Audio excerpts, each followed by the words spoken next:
Let me get your response also from our second guest in Abuja there.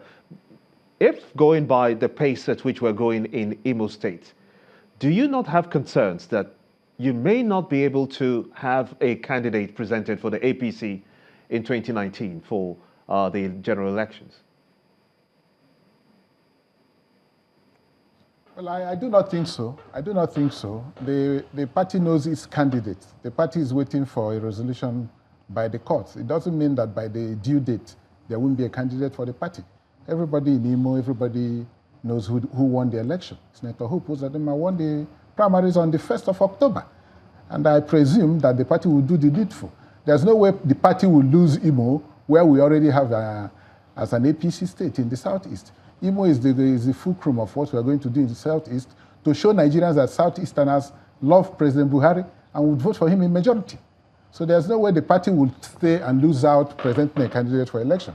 I think the party knows that there's a candidate, but the judicial process has to be exhausted in the interim. And it is not enough to INEC is an observer to party primaries, not really a decider of candidacy by law. And we believe that the INEC had also said so, even in court, that whoever the party brings from their primaries is who the INEC would accept. I don't see how our party will miss such an opportunity. And there are also other positions the party has already taken action in. And naturally, people would feel aggrieved once in a while. Maybe Imo is in the news again for the bad reasons, but it is better to judge all than to war. And what is important is, at the end of the day, the majority of Imo people will see that there is a new face for APC in Imo than what we're used to, that the emperonic tendencies that we've been complaining about has become noticed by the national, and the remedial action is being taken to bring Imo back to the people, truly, not to a family. Let me get your thoughts on this, Professor Nnamdi, because it seems to suggest that a lot of people will disagree with you when you submitted that these are just mundane issues when it comes to the governor wanting to get back to the Senate and taking up Hope Uzodinma's seat in the Senate, and having some of his relatives take key positions in government. You see it as a mundane issue. Perhaps people will disagree with you that perhaps the governor is trying to build up a dynasty that is not democratic. Let me say this. If you are forcing me to go back to that point, and it's important too that I enlighten that it is more worrisome that if you want to go on that route, which is a pure emotional route, really, it's more worrisome that you will have a member of the apex court in this country belong to be a spouse of a known political figure. It's more worrisome if you're looking at the dialectics and the jurisprudence of bias in terms of what we do.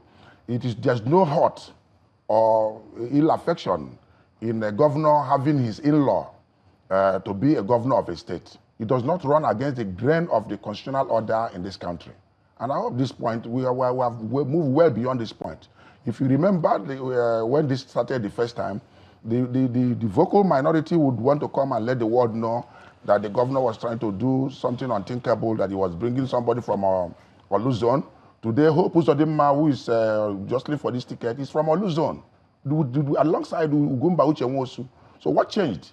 Why are the people from Owerri zone, including my brother who is on the left, why are they now agreeing that Hope Uzodinma's candidature will be good for Imo if the earlier argument was zoning? So we are dealing with credibility, we are dealing with competence, we are dealing with winnability. And the gentleman that can guarantee it for Imo is Ugumba Uchenwosu. He belongs to the youth zone, which is the current zone that is clamoring for leadership in Imo. Professor, let's take a look, just in our closing moments now, what can be done moving forward, a forward-looking approach? And I want to start with you, Mr. Onuegbu.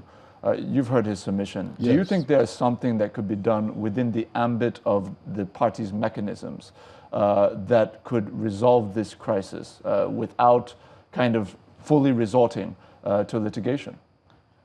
Why the problem is not resolved is because the governor has a personal stake. If you're a director of a company and you're leaving your directorship, you hand over to your family. The governor is seeing Imo as a company where he has to have the directorship over to his family. And that is why he cannot see reason. He cannot see, he is totally insensitive to the feelings of Imo people.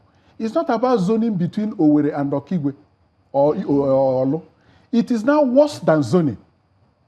Imo people are anxious to be extricated from the kitchen. When we get to the living room, we discuss at the living room. We are now in the kitchen of a man, and we want to be extricated. We want to be saved from that kitchen. It is not emotion. It is not emotion. Politics is all about emotion, because it leads to your economic well-being, leads to your political salvation, leads to your independence. Some people will argue that when Nigeria was being run by colonial masters, it was better run. But we are not complaining now because Nigerians are the ones running our affairs. It gives better prestige, it gives better integrity than Nigerians are running our affairs, than to have foreigners run our affairs. It will be worse for Imo, for a family to rule us for 16 years. It's unheard of. Some people try to practice it, it never worked. And it is wrong to be comparing political activity, political offices, with a career progression from the judiciary. They are dissimilar. The last time they made the argument, they said President George Bush finished his son. President George Bush did not hand over to his son. So these are issues that they model up to confuse the poor people, the masses that are under bondage. Mr. Onuegbu, and we are freeing at this them. juncture, we need to take a very short break. Just Thank you. Hold your thoughts. Thank you so much. Our viewers, please do stay with us.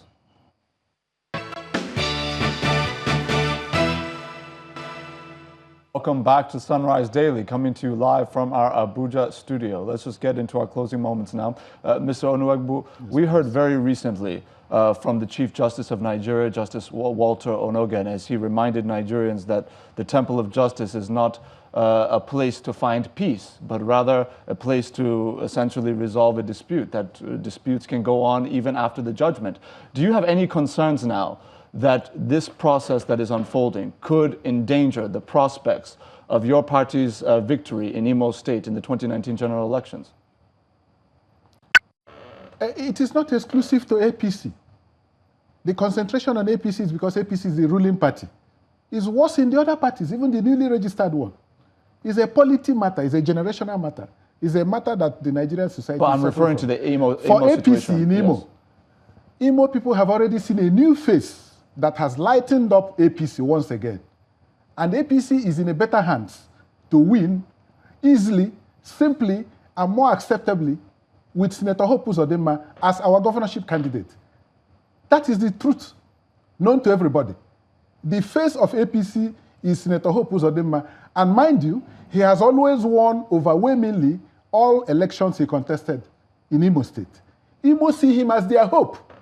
They see him as the person who will save them from the intendment of capturing everything we own into one kitchen. Professor, I know you want to respond. Are you at all concerned about your party's chances in Imo State given this level of conflict in the state? Well, there is one route to travel. Give the party back to the father of the party, the face of the party, the founder of the party in Imo, His Excellency Okorocha. Allow the democratic mandate given Ugumba Uchenwosu to fly, and the APC will be home and dry in Imo. Any other thing is imposition. Without cutting down on Senator Hope Uzodinma, he had only one election as a senator. That's one out of the 3 zones in Imo. And he had run election as a Guba under AD and lost. These are political facts. They are not things we are making up. So there's nothing new he's bringing on the table. What he's bringing rather is confusion. And I understand it, because he's not making his way back to the Senate. He needs to anchor somewhere. But we are not going to make that compensation. More people are geared towards the youth o'clock, championed and now symbolized by Ugumba Uchenwosu, the APC candidate. Professor, I think that's a fine place to leave it. Thank you. Thank you so much, both of you, for coming on and sharing your thoughts with us this morning. Thank you for having me. So this is where we anchor the show for today.